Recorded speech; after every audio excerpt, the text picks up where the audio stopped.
প্রেমে পড়ার মতো এত আনন্দদায়ক কিছু কি আছে পৃথিবীতে?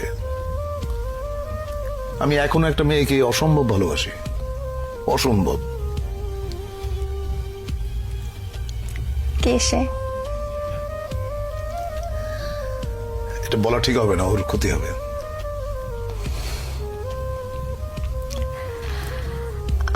আমরা কি চিনি? চেনো হয়তো।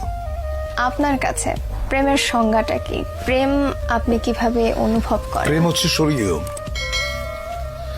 এইটা মানুষের ভেতরে প্রেমের যে অনুভূতি, এটা পবিত্র এবং স্বর্গীয়। প্রেমের চাইতে ভালো বিষয় মানব ইতিহাসে নাই। আমি শুধু মানুষের প্রেমের কথা বলছি না। একটা মানুষ একটা বৃক্ষের সঙ্গে প্রেম করতে পারে, একটা মানুষ তার বাসার জানালার পাশে যে গাছটি আছে সেখানে যারা দোয়েল পাখি বসে, সে তারও প্রেমে পড়তে পারে, তাই না? সাধারণত আমরা প্রেম বলতে বুঝি খুব ছোট্ট কথা, সেটা হচ্ছে যে একটা ছেলে একটা মেয়ে। ব্যাপারটা কিন্তু সেরকম না, তাই না? ধরো যেমন আমাদের প্রফেট, তার সঙ্গে আল্লাহর যে প্রেম, এটাকে তুমি কিভাবে ডিফাইন করবে? এটা ডিফাইন করা সম্ভব না। You have to feel it in your heart. প্রেম হচ্ছে এরকম। আমি একটু মানব প্রেমের মধ্যেই থাকছি। অনেকে বলেন যে প্রেমে পড়লে হৃদয়ে হার্টে ব্যথা করে, অনেকের পেটে ব্যথা করে, অনেকের মাথায়ও ব্যথা করে।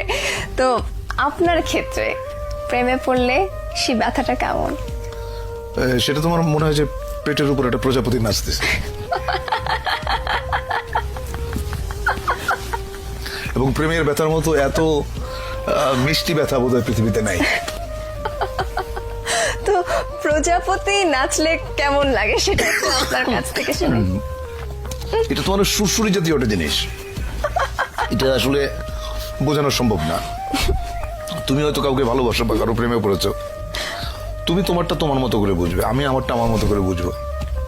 আচ্ছা, আপনার ওই যে ক্যামেরাম্যান যে আছে এখানে, কি নাম তোমার? হ্যাঁ, ছোটন। ছোটন। ছোটন ওর প্রেমের অনুভূতি কি এটা ও বুঝবে, ওটা তো আমি বুঝবো না। আমি যখন বালক ছিলাম